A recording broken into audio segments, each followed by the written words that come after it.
Guys, for today's video, just recently, October 29, nag-release ng isang post si SEC or si Security and Exchange Commission about this draft memorandum. So, nag-a-ask sila sa mga tao na magbigay ng comments nila about this draft circular na ilalabas nila. So, itong draft circular na to contains updates with regards to the online lending service. Meaning, yung previously na memorandum, I think that's circular number 19, wherein nag-set ng limit in terms of the maximum interest rate, the tenure, and the amount na somehow talaga sinusunod ng mga legit online lending apps. Now, ang balak ni SEC is i-update yung memorandum na yon at medyo i-update siya na medyo pabor sa mga borrowers. However, in my point of view, parang merong mas magandang way kaysa i-update lang tong mga limits na to. Kung gusto niyo malaman ang detalye about this and my point of view, samahan niyo ako, pag-usapan natin yan.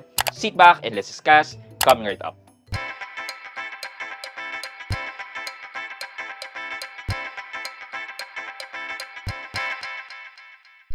Hi guys, this is Pat and you're in Pat Quintos Review TV.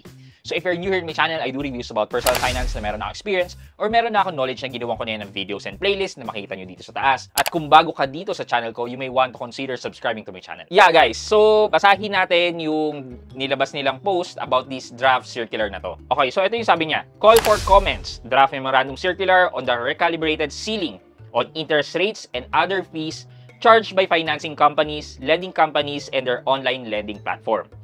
The SEC is publishing the draft circular titled Recalibrated Ceilings on Interest Rates and Other Fees Charged by Financing Companies, Lending Companies, and their online lending platform for public comment. The draft MC applies to unsecured general purpose loan not exceeding 20,000 pesos with a loan tenure not exceeding 6 months entered into beginning of December 1, 2025 and sets an effective interest rate ceiling of 10% per month with an administrative sanction for non-compliance.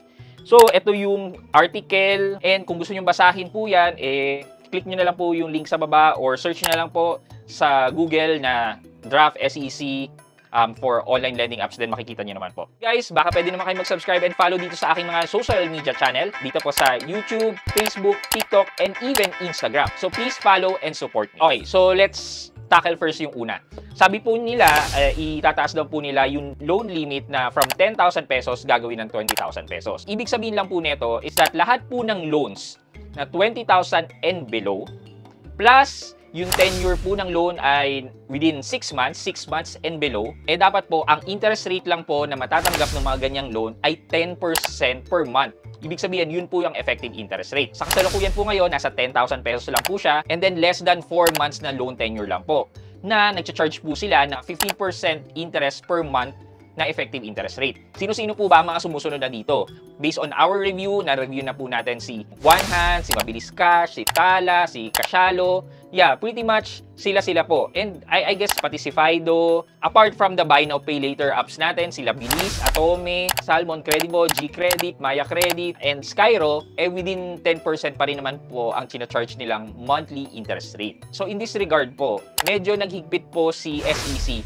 Tipong mas pinaliit po nila yung babayaran nating mga interest tayong mga borrowers sa mga lending companies na to.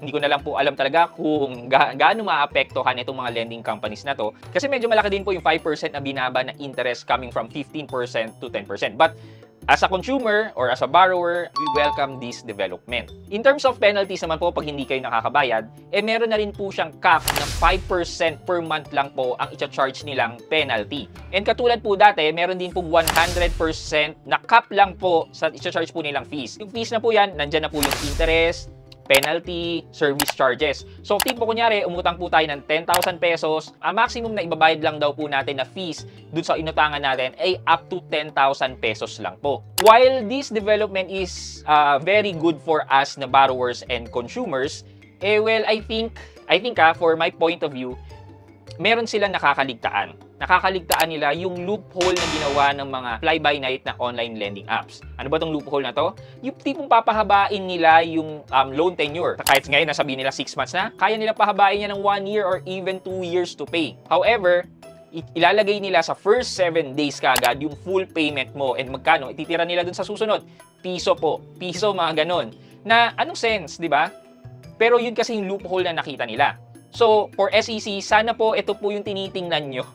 ito po yung isama nyo sa update na dapat ang pagbabayad po natin sa mga loan terms po natin is equal amortization. Meaning, kung magkano yung first amortization natin is the same as the second amortization, so on and so forth hanggang matapos yung loan. Kasi po, yun po yung nagpapahirap sa mga consumer, sa mga borrower. Yung ilalagay po nila lahat within the first payment, yung principal and interest, tapos butol na lang yung ilalagay nila sa dulo. Pag nakalimutan mo ba, dahil piso na lang yun, baka magkaroon ka pa ng penalty. So, more on enforcement din po sana. Kung i-update po natin yan, sana po itong pagbabayad, yung amortization po, is tinitingnan din po sana. Sana po equally distributed po ang amortization natin. Sana po marinig po ito ni SEC. For question of the day, sa tingin nyo po ba, nag-investigate po si SEC? Hindi po ba talaga nila alam na may loophole dito sa sistema na pwede nilang i-extend yung loan term ng mas mahaba para masabi nila na less than 10%, less than 15% ang kanilang interest rate, pero ipapabayad din nila yung whole amount sa first amortization mo, and usually that translate to 7 days. Ano po sa tingin nyo? Hindi po ba nila nakita yan o medyo nagbubulag-bulagan po sila? Well, let me know your point of view sa comment section sa baba for your chance to win 1,000 pesos sa ating weekly GCash giveaway. Guys, before we end this video, malapit na po tayo mag 200,000 subscribers. And that is the next milestone na I'm aiming to reach. And based po dito sa analytics ko, mas marami pa rin po talaga ang nanonood sa akin na hindi nakasubscribe. Sana po tulungan niyo po ako ma-reach ang aking 200,000 milestone na subscribers. And once we reach the 200 milestone subscribers, magkakaroon na naman po tayo ng pa-cellphone giveaway or cash giveaway. Ano po bang mechanics nito? Well, kailangan nyo lang po sumagot ng question of the day natin, and then basically from this video na to, moving forward until we reach the 200,000 subscribers, mamimili po ako dito ng lucky winners ng either cellphone giveaway natin or 10,000 pesos in cash. So ano pa po ba ang hinihintay nyo? Di sumagot na po kayo ng question of the day natin dito po sa comment section sa baba. Before we end this video, mag-shoutout po muna tayo at shoutout kay Anthony Solo at Anthony Solo 8062. Ang sabi po niya, napakalinaw sir.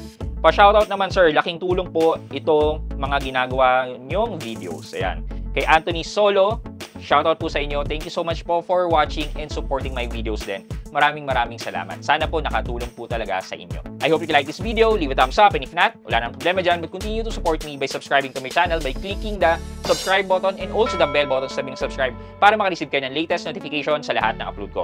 Again guys, this is Pat Quinto and you're in Pat Quinto's Review TV. Bye-bye!